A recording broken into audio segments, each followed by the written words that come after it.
Perkenalkan, nama saya Fadli. Saya peneliti di AK3. Saat ini juga sedang tergabung dalam program Let's Be Young Farmer, itu program kerjasama antara AK3 dengan Kifos Indonesia lewat program Voice. Program ini bertujuan untuk memberikan informasi dan pengetahuan pertanian yang inovatif kepada orang muda di 2 desa, dengan harapan kita dapat membantu dalam regenerasi petani yang cukup serius seharusnya diperhatikan oleh pemerintah.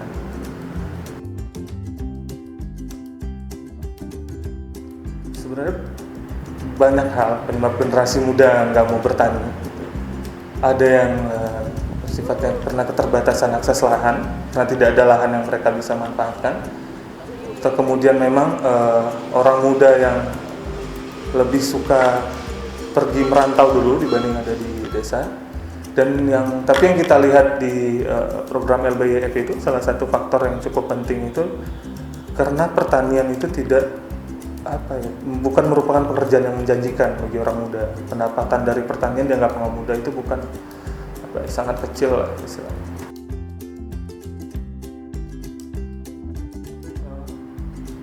Banyak hal juga itu ada yang sifatnya memang kayak udah alam, kayak cuaca dan segala macam yang bikin produk mereka jadi hasil panen mereka jadi buruk atau jadi berkurang.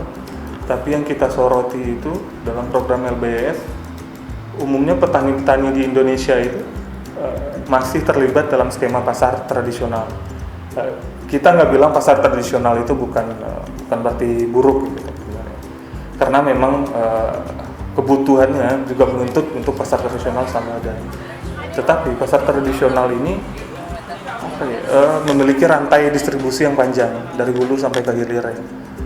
Dalam satu produk saja misalnya kayak di bawang merah itu bisa sampai ada 7 aktor yang terlibat dalam distribusi pasar tradisional bawang merah. Nah, dengan rantai yang panjang ini kemudian si nilai distribusi setiap produk itu sampai dari titik A ke titik B itu dibebankan kepada petani. Itu kenapa harga di petani itu, harga beli tengkulak ke petani itu misalnya 2.000, sementara harga jual di pasar itu bisa sampai 8.000 atau 10.000. Dengan kondisi seperti ini ya akhirnya petani cuma terjebak itu dalam pasar yang udah yang pasti produknya terjual. Belum pada tahapan mereka memikirkan sebenarnya keuntungan besar masih bisa mereka dapatkan dari produk mereka. Sebenarnya banyak sekali skema alternatif pasar yang harusnya bisa dilakukan oleh petani tentunya dengan beberapa input bantuan. Ada skema pasar itu namanya niche market.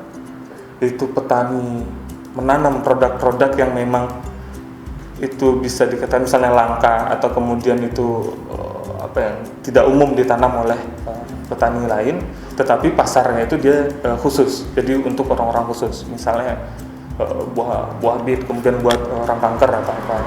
Nah, petani bisa main di pasar niche market, keuntungannya itu harganya dia pasti jauh lebih tinggi dan dia bisa langsung memotong si rantai pasar tradisional. Kemudian ada namanya niche market. Itu niche market itu apa yang kita lihat dari mitra kita sebenarnya di Seribu Kebun. Itu mereka membangun satu ekosistem pasarnya sendiri. Itu berbeda jauh dengan pasar tradisional.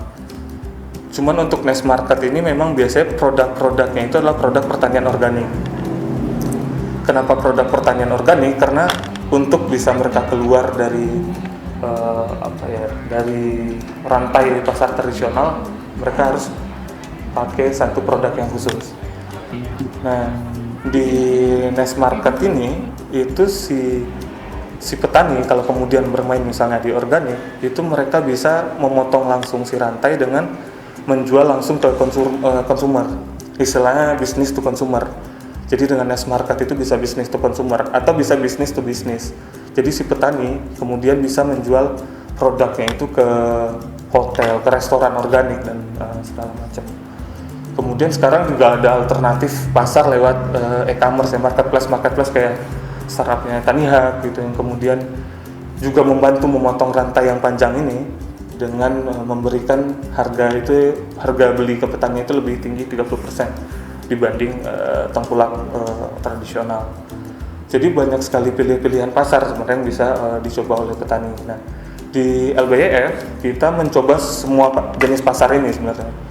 Kita mendorong mereka untuk bikin niche market, jadi bikin ekosistem pasarnya sendiri. Kita dorong mereka mencari konsumennya sendiri ke kompleks dan segala macam. Kemudian bikin satu grup pelanggan untuk untuk tetap menjaga si konsumen. Kemudian kita dorong juga mereka berpikir tentang kalau mereka mau main di hotel, mau main di restoran, apa saja yang harus mereka siapkan. Ya, tantangannya sebenarnya cukup berat buat petani-petani kita ya, karena biasa main di pasar tradisional yang dimana memberikan kemudahan kan, petani begitu panen dia taruh hasilnya di pinggir jalan, kemudian tengkulak datang ambil. Secara cepatnya pasti lebih cepat pasar tradisional gitu, karena barang mereka tinggal taruh dan udah langsung ambil.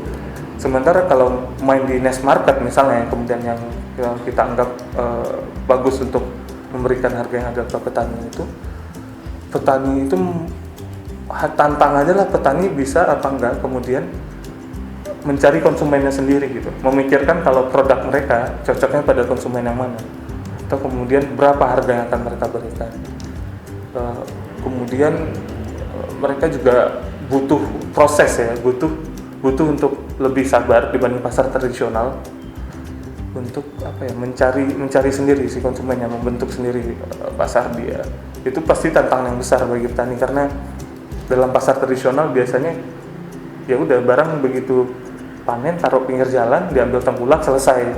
Sementara di pasar alternatif ini khususnya niche market itu barang itu kemudian nggak bisa lah kayak gitu, mereka harus mencari sendiri si pasarnya. Bisa dengan cara mungkin ada kayak seperti program kita di LBYF itu, kita bantu mereka ngedorong buat ngebentuk si ekosistemnya. Cuman kalau nggak ada yang ngebentuk ekosistemnya, mungkin petani juga akan sulit ya, karena mereka takut produk mereka nggak akan laku pada akhirnya.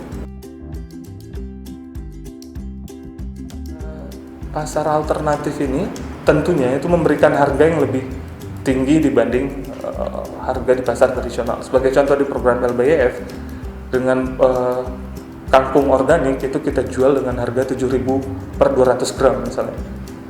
Sementara di pasar tradisional atau petani ngejual ke tengkulak itu bisa dengan harga 1.000 per kilonya. Sementara kita 7.000 per 200 gram. Di sana ada harga yang lebih tinggi, kemudian pendapatan yang lebih adil bagi si petani. Orang muda dalam beberapa studi AK3 tentunya ada temuan lainnya. Kebanyakan orang muda juga ingin pekerjaan dengan penghasilan yang tinggi, karena mereka punya keinginan untuk independen secara ekonomi, atau mereka membeli barang-barang yang mereka inginkan. Nah, dengan niche market kemudian si pemuda bisa mendapatkan keuntungan yang lebih tinggi dibanding mereka bermain di pasar tradisional yang selama ini dicontohkan oleh orang tua mereka, yang pendapatannya itu ya mungkin nggak terlalu menarik bagi orang muda dengan cuma 1 juta atau 2 juta per bulan.